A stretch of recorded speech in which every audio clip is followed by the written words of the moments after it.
1 سال ہیضے کی سخت وبا آئی، یعنی ہیضے کی بیماری آئی۔ نسو بھی دیگر افراد کی طرح ہیضے میں مبتلا ہوا اور سمجھا کہ موت قریب ہے۔ یعنی جب نسو بھی ہیضے میں مبتلا ہوا تو پھر وہ سمجھا کہ اب موت قریب ہے، یعنی میری زندگی کے دن ختم ہونے والے ہیں۔ مایوسی کے عالم میں اسے عاقبت کی فکر ہوئی، یعنی آخرت کی فکر ہوئی، یعنی اب جب اس کی زندگی کے دن ختم ہونے والے ہیں، موت قریب ہے، تو اس نے سوچا آخرت کے بارے میں کہ جب وہ اللہ تعالیٰ کے پاس جائے گا تو وہ کیا جواب دے گا۔ ڈاکٹر نے اسے خواب آور دوا دی تو وہ سو گیا، یعنی سونے کی دوا دی تو وہ سو گیا۔ خواب میں اس نے مرنے کے بعد عاقبت کے، یعنی آخرت کے دل دہلا دینے والے مناظر دیکھے، یعنی دل کو ہلا دینے والے مناظر دیکھے تو وہ ہڑبڑا کر اٹھ بیٹھا۔ خواب سے بیدار ہو کر نسو کو اپنی اور اپنے خاندان کی بے مقصد زندگی پر افسوس ہوا، یعنی وہ جو ایک بے مقصد زندگی گزار رہے تھے اس پر اسے افسوس ہوا، دکھ ہوا۔ اس نے گزشتہ زندگی یعنی گزری ہوئی زندگی کی تلافی کا عہد کر کے، تلافی یعنی نقصان کے عوض کچھ دینا، یا جو ہم نے نقصان کر لیا اس کو ٹھیک کرنا، اپنی بیوی فہمیدہ کو خاندان کی اصلاح کے لیے اپنا مددگار بنایا۔ اب جو نسو ہے اس نے خاندان کی اصلاح کرنے کا ارادہ کیا ہے اور پھر اپنا مددگار جو ہے اپنی بیوی فہمیدہ کو بنایا ہے۔ آپ نے یاد رکھنا ہے کہ نسو کی بیوی کا کیا نام ہے؟ فہمیدہ۔ اسی سلسلے میں ایک روز اپنے بیٹے سلیم کو بالا خانے پر صبح کے وقت بیدارہ کے ذریعے بلا بھیجا۔ بیدارہ جو ہے یہ ایک ملازمہ ہے ان کی، ٹھیک ہے، بالا خانے یعنی اوپر کے کمرے میں چھت پر بلا بھیجا تھا۔ اب ہم آتے ہیں سبق کی طرف۔ آج تو میاں بیوی میں یہ کول قرار ہوا یعنی وعدہ عہد و پیما ہوا۔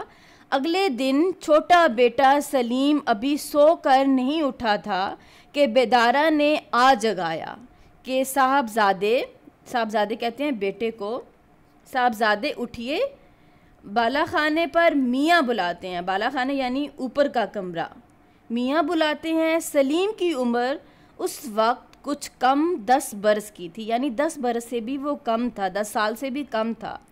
سلیم نے جو طلب کی خبر سنی یعنی بلانے کی خبر سنی، گھبرا کر اٹھ کھڑا ہوا اور جلدی سے ہاتھ منہ دھو ماں سے آ کر پوچھنے لگا، اماں جان تم کو معلوم ہے ابا جان نے کیوں بلایا ہے؟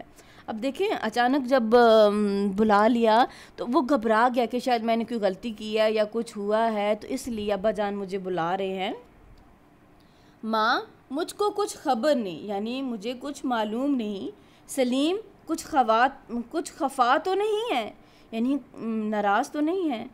ماں ابھی تو کوٹھے پر سے نہیں اترے، کوٹھے یعنی اوپر کا کمرہ یا چھت سے۔ سلیم بیدارہ تجھ کو کچھ معلوم ہے؟ اب وہ سلیم ملازمہ سے پوچھ رہا ہے کہ تمہیں کچھ معلوم ہے؟ بیدارہ میاں میں اوپر لوٹا لینے گئی تھی، میاں اکیلے بیٹھے ہوئے کتاب پڑھ رہے تھے، میں آنے لگی تو میاں نے آپ کا نام لیا اور کہا ان کو بھیج دیجیے، یعنی انہیں بھیج دو۔ سلیم صورت سے کچھ غصہ تو نہیں معلوم ہوتا تھا، یعنی اب سلیم پوچھ رہا ہے کہ ان کی شکل سے کوئی غصہ تو نہیں معلوم ہو رہا تھا۔ بیدارہ نہیں تو۔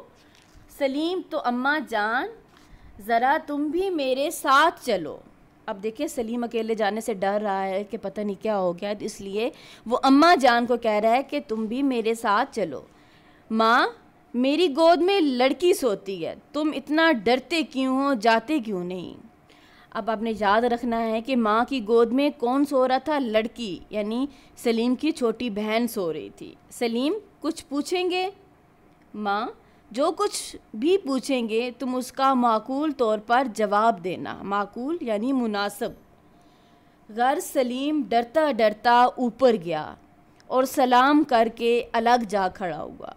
باپ نے پیار سے بلا کر پاس بٹھا لیا اور پوچھا، باپ کیوں صاحب آج مدرسے نہیں گئے؟ بیٹا جی بس جاتا ہوں، ابھی کوئی گھنٹے بھر کی دیر اور ہے، یعنی گھنٹے کی ابھی دیر ہے، اس کے بعد میں چلا جاؤں گا مدرسے، ٹھیک ہے۔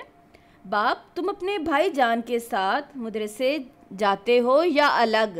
بیٹا کبھی کبھار یعنی کبھی کبھی بھائی جان کے ساتھ چلا جاتا ہوں ورنہ اکیلا جاتا ہوں۔ باپ کیوں؟ بیٹا اگلے مہینے امتحان ہونے والا ہے، چھوٹے بھائی جان اسی کے واسطے تیاری کر رہے ہیں، صبح سویرے اٹھ کر کسی ہم جماعت کے یہاں چلے جاتے ہیں۔ اسی کے واسطے یعنی اس کے لیے امتحان کے لیے تیاری کر رہے ہیں، اور پھر صبح سویرے اٹھ کر ہم جماعت کے یہاں چلے جاتے ہیں، وہاں ان کو دیر ہو جاتی ہے تو پھر گھر بھی نہیں آتے، میں جاتا ہوں تو ان کو مدرسے میں پاتا ہوں، یعنی جب میں اسکول جاتا ہوں تو وہ پہلے سے آئے ہوتے ہیں۔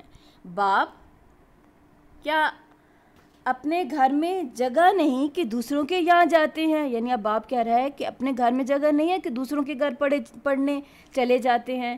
بیٹا جگہ تو ہے، مگر وہ کہتے تھے کہ یہاں بڑے بھائی جان کے پاس ہر وقت گنجفہ ہوتا ہے ایک تاش کا کھیل، ٹھیک ہے، جس میں 96 گول پتے اور 3 کھلاڑی ہوتے ہیں، اور شطرنج ہوا کرتا ہے۔ شطرنج بھی ایک کھیل ہے جسے نواب کھیلتے ہیں، جس میں 64 خانے ہوتے ہیں اور پھر 2 مورے ہوتے ہیں۔ اطمینان کے ساتھ پڑھنا نہیں ہو سکتا، یعنی بھائی جان کے پاس ہر وقت گنجفہ اور شطرنج ہوا کرتی ہے، اس وجہ سے پھر اطمینان سے یعنی سکون سے پڑھائی نہیں ہو سکتی ہے۔ باپ تم بھی شطرنج کھیلنی جانتے ہو؟ بیٹا مورے پہچانتا ہوں، مورے یعنی گوٹ پہچانتا ہوں، چالیں جانتا ہوں، چالیں یعنی کرتب یا طریقے، مگر کبھی خود کھیلنے کا اتفاق نہیں ہوا، یعنی سب چیزیں جانتا ہوں، مورے بھی جانتا ہوں، چالیں بھی جانتا ہوں، مگر خود کھیلنے کا اتفاق نہیں ہوا ہے۔ باپ مگر زیادہ دنوں تک دیکھتے دیکھتے یقین ہے کہ تم بھی کھیلنے لگو گے۔ بیٹا شاید مجھ کو عمر بھر بھی شطرنج کھیلنی نہ آئے گی۔ باپ کیوں؟ کیا ایسی مشکل ہے؟ بیٹا مشکل ہو یا نہ ہو، میرا جی ہی نہیں لگتا، یعنی میرا دل نہیں لگتا۔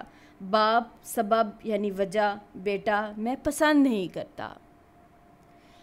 اوکے کلاس، آج ہم اتنا ہی پڑھیں گے، باقی ہم انشاءاللہ کل پڑھیں گے۔